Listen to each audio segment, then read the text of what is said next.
ముందుగా వెంకట్ గారు మీరు చెప్పండి.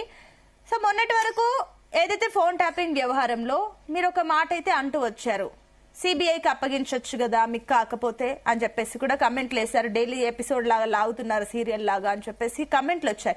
అండ్ ఇప్పుడు కేసీఆర్ కి హరీష్ రావుకి నోటీసులు వెళ్తాయంటే బండి సంజయ్ కానీ రఘునందన్ రావు కానీ వీళ్ళందరూ కూడా రియాక్ట్ అవుతున్నారు. మంచి విషయమే, స్వాగతిస్తున్నామని చెప్పేసి మాట్లాడుతున్నారు. కాబట్టి ఏంటి కాంగ్రెస్ కి సపోర్ట్ గా నిలుస్తుందా బీజేపీ అంటున్నట్లుగా, బీఆర్ఎస్ అంటున్నట్లుగా మీరిద్దరు కలిసిపోయారా కాంగ్రెస్ బీజేపీ?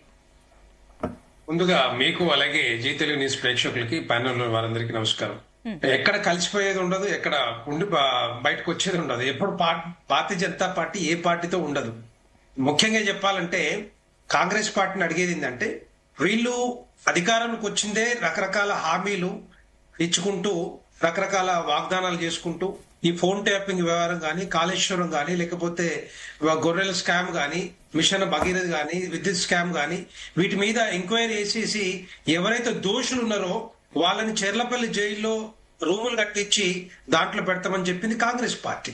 ఇప్పుడు కూడా మేము అడుగుతా ఉన్నాం, 2 సంవత్సరాల కాలంలో చేసింది ఏంటి? 2 సంవత్సరాల కాలంలో మీరు ఎవరిని లోపలేసిర్రు, ఎవరికి హామీ ఇచ్చిర్రు, తెలంగాణ ప్రజలకు హామీ ఇచ్చిర్రు, ఎవరైతే దోపిడీ చేసిర్రో, దోషులు ఎవరుతున్నారో వాళ్ళని మేము లోపలేస్తామని చెప్పారు. దాంట్లో ముఖ్యంగా ఫోన్ ట్యాపింగ్ వ్యవహారం.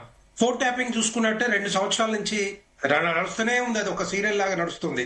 కానీ ఎక్కడ కూడా ప్రభాకర్ రావుని పట్టుకురావడానికి కేంద్ర ప్రభుత్వం మద్దతు ఇచ్చినా కూడా, వాళ్ళు సపోర్ట్ చేసి ఇక్కడ పట్టుకొచ్చినా కూడా దగ్గర నెలలు గడుస్తా ఉంది. ఇప్పటివరకు నోరు మెదపడలేదు. ఎవరు దానికి సూత్రధారి, పాత్రధారులు ఎవరు, సూత్రధారులు ఎవరు, వెనకాల ఎవరున్నారు, ఎవరు చేపించారని చెప్పి అడిగితే ఎక్కడ కూడా సమాధానం కనిపించలేదు. దాని వెనకాల కొంతమంది అప్పుడు ఇంటెలిజెన్స్ ఆఫీసర్ల వాళ్ళని, ప్రణీత్ రావు కానీ లేకపోతే మిగతాలందరూ కూడా జైల్లో పెట్టినా కూడా ఇప్పటి వరకు దాన్ని ముందుకు పోలే చెప్పాలంటే. సో ఇప్పుడు సజ్జనారు నేతృత్వంలో ఒక సిట్ కమిటీ వేశారు. మేమేమంటున్నాం అంటే ఒకటే డిమాండ్ చేస్తా ఉన్నాం, దీని వెనకాల సూత్రధారులు ఎవరు, పాత్రధారులు కాంగ్రెస్ పార్టీ, కాంగ్రెస్ ప్రభుత్వం తేల్చాలి.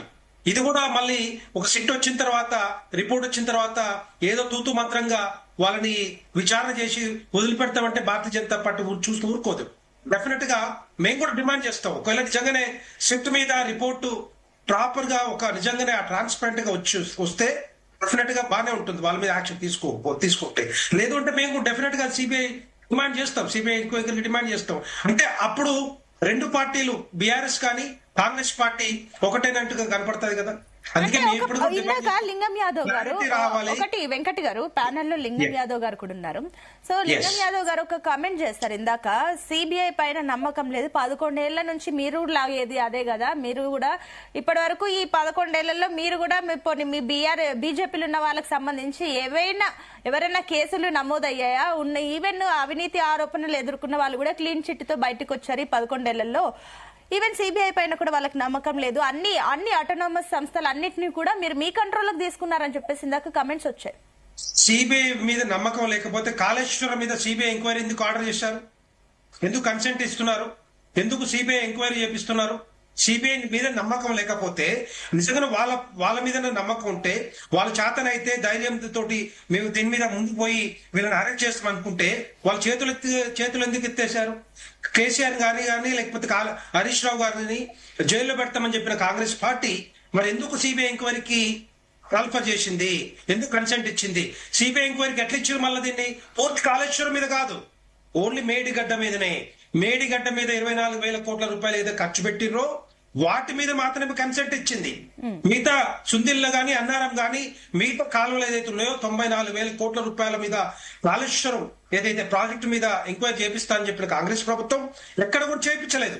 ఓన్లీ మేడిగడ్డ మీదనే చేపించింది. దాని మీదనే కన్సెంట్ ఇచ్చింది సిబిఐకి కూడా ఇప్పుడు దాకా.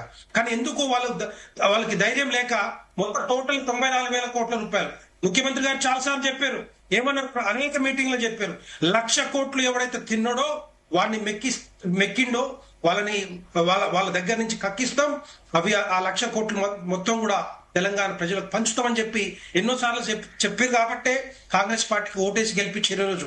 మరి ఎందుకు మెయిన్ అక్కడ 1,00,000 పై చిల్లుక ఎంతో అప్పు చేస్తే అందులో ఎంతో ఖర్చు చేస్తారు, 80,000 ఎంతో 94,000 కోట్లు. సో మొత్తం రౌండ్ ఫిగర్ 1,00,000 చేసేసారేమో. ఓకే, 94,000 కోట్లు. సో నేను ఏమంటున్నా, ఒకటే డిమాండ్ చేస్తా ఉన్నాం, మీకు కాళేశ్వరం మీద పూర్తి విచారణ కావాలంటే కంప్లీట్ గా కాళేశ్వరం మీద ఖర్చు పెట్టిన దాని మీద మేడిగడ్డ గాని, సుందీల గాని, అన్నారం గాని, కాలువల మీద మొత్తం కూడా దాని మీద కన్సెంట్ ఇవ్వండి. ఒక ఓపెన్ కన్సెంట్, ఫ్రీ కన్సెంట్ ఇవ్వండి. ఈ తెలంగాణ రాష్ట్రంలో సిబిఐ వాళ్ళ పని వాళ్ళు చేసుకోవచ్చు అని చెప్పి అది ఏమని చెప్పండి. ఇవ్వలే. బీఆర్ఎస్ పార్టీ, కాంగ్రెస్, కేసీఆర్ గారు మరి మేము ఏమైనా చేసుకుంటాం, ఏమైనా దోపిడీ చేసుకుంటాం, ఏదైనా చేసుకుంటాం, తెలంగాణ రాష్ట్రంలో సిబిఐ మాత్రం ఈ తెలంగాణ రాష్ట్రం రాకూడదని కన్సెంట్ క్యాన్సిల్ చేసుకున్నారు. సో అట్లాంటి పరిస్థితే ఈ రోజు మరి ఫోన్ ట్రాపింగ్ వ్యవహారంలో ఏ విధంగా ముందుకు పోతుంది అనేది కాంగ్రెస్ పార్టీ, కాంగ్రెస్ ప్రభుత్వం చెప్పాలి.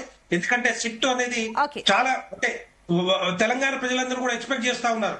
ఏం జరిగింది, ఎందుకు కుటుంబాల మధ్యలో, ఫ్యామిలీ మధ్యలో ఎందుకు చిచ్చు పెట్టిర్రు, ఎందుకు బెదిరించి మరి డబ్బులు వసూలు చేసిర్రు, ఎక్కడెక్కడ ఎవరిని ఫోన్ ట్యాప్ చేసి, ఎందుకంటే బండి సంజయ్ గారు ఉన్నారు, తర్వాత ఈటల రాజేంద్ర గారు ఉన్నారు, రఘునందన్ రావు గారు ఉన్నారు, వీళ్ళందరూ ఫోన్ ట్యాపింగ్ అయినాయి కదా, అందుకే మేము డిమాండ్ చేస్తా ఉన్నాం. వెంకట్ గారు, జయేందర్ గారు గుడ్ మార్నింగ్ అండి. సో మొన్నటి వరకు